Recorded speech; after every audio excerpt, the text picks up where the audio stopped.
Pinanlako ni John D. Lagyan natin itong red card. Kaya naman si John D. Babago-bago pa lang yun ito. Makatanggap na agad siya ng red card. Hindi naman kasi, hindi niya kinikilalang binabangga niya. Dapat kasi, hindi na siya pinapatulan ni Juntio. Di ba babae siya? Di ba bakla lang ang pumapatol sa babae? Gaya ko, hindi ako pumapatol sa babae. Lalaki lang ako pumapatol. Ganun ba yun? Unang sumbo ng tunay na lalaki. Di ba? Mula ngayon, sa lalaki mo lang papatol. O siya, lagyan natin itong red card. Sa lalaki ni John D. Lugod sa atin ngayon. Itong parating na tao, magtago tayo. Bilang mo dyan. Baka makikita pa tayo.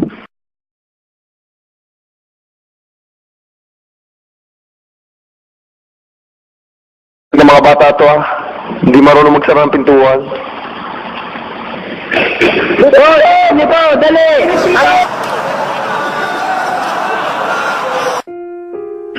Ha? Ano to?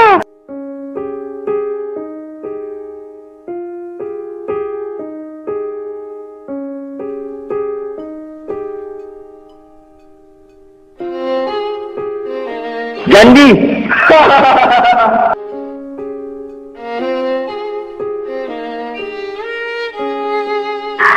Anong ginawa mo? Bagay lang yun sa'yo.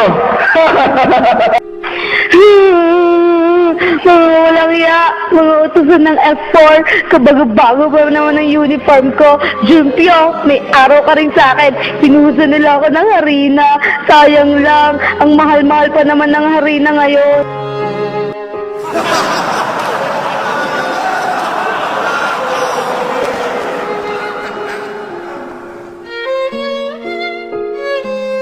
Sino ka?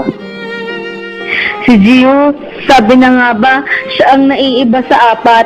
May puso, mabait nga siya.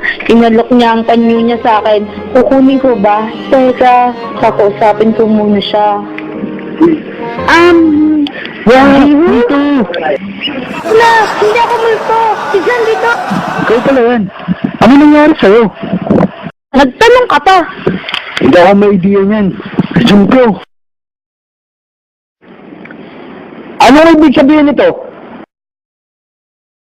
Traitor ka! Aray! Ano ba? Bakit ka galit kay Gio? Totoo ba ikaw nagbigay ng red card sa akin? Oo, ako nga. Walang hiya ka talaga! Walang hiya! Teka! Makinig ka muna sa akin. Basahin mo na kasi kung ano yung nakasulat sa card. Ha? I love you? Joke lang, ble, ble, ble. Walang hiya ka talaga! Walang hiya! Itong bagay sa'yo. Loko ka talaga. Sino nagbigay sa'yo ng karapatang tratuhin ng ganito ang mga babae, ha? Gusto mo i-expel ko ang estudyante na si Jandy at Jiho? Oo, at wag mo nang itanong kung bakit. Wala ka nang pakialam doon. Ang gusto ko, mawala na sila sa eskwelahan to.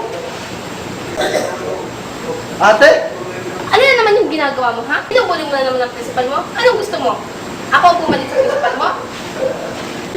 Hindi! Naglalaro lang kami ng principal, di ba, principal?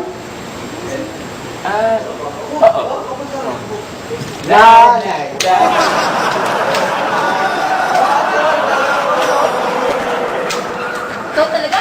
Puro ka kalukuhan! Ate, araw, Dito nga dito? Ano pumasok sa bote mo at gusto mo magpakip out si Jandy? At isa pa, yung matalik mong kaibigan. ayoko na kasi sila makita dito.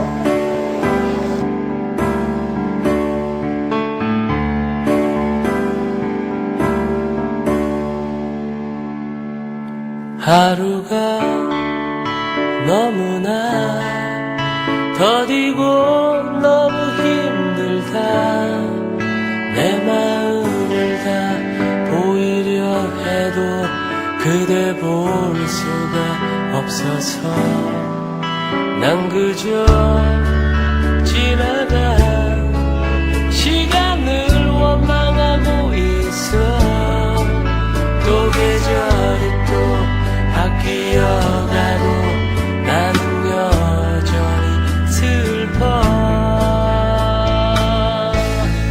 One more time 아파도 조금 더 사랑을 할걸 너만을 위해 웃고 Ayaw mo na silang makita? Oo. Ano ba ako nito, ha? Ano? Ouch! Yan, hindi mo na sila makikita. Ouch! Para wala na mag-aaway pa, dadaanan na lang natin to sa isang kompetisyon. Ano bang ibig sabihin mo, ate? Paligsahan. Paligsahan? Anong paligsahan?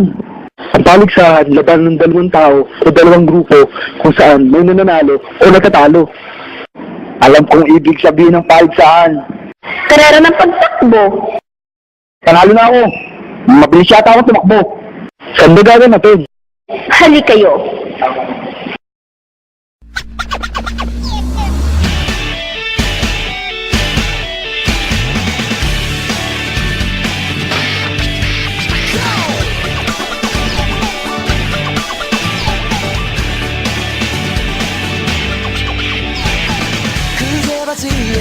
Aray!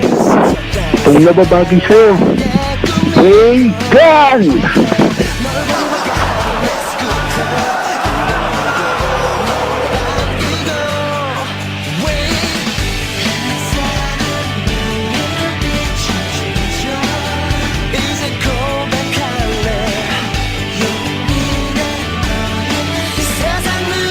Ready? Hatchoo!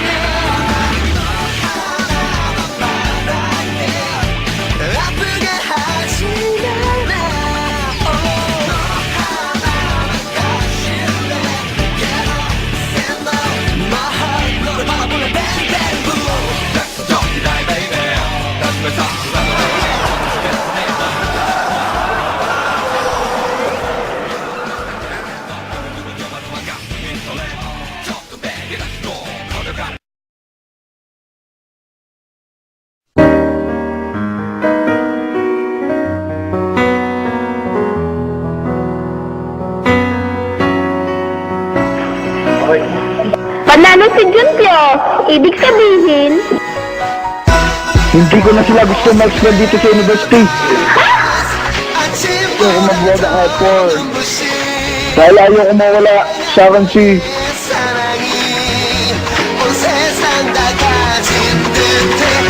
Si Julius. Ayoko mag-wag ako.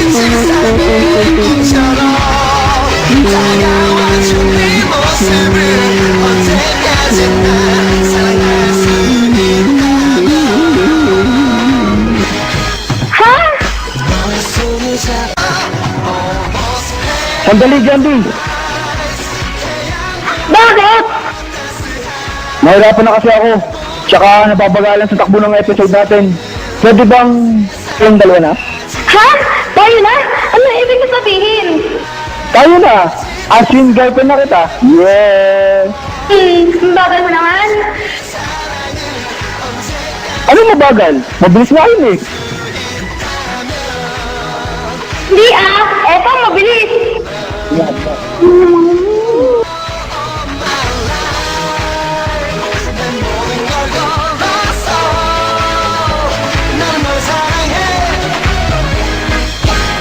저 푸른 바다 같은 우리 둘만의 아름다운 곳 Paradise 너와 함께 한다면 어디든 갈 수 있어 To the night Paradise 너 흔들어는 시간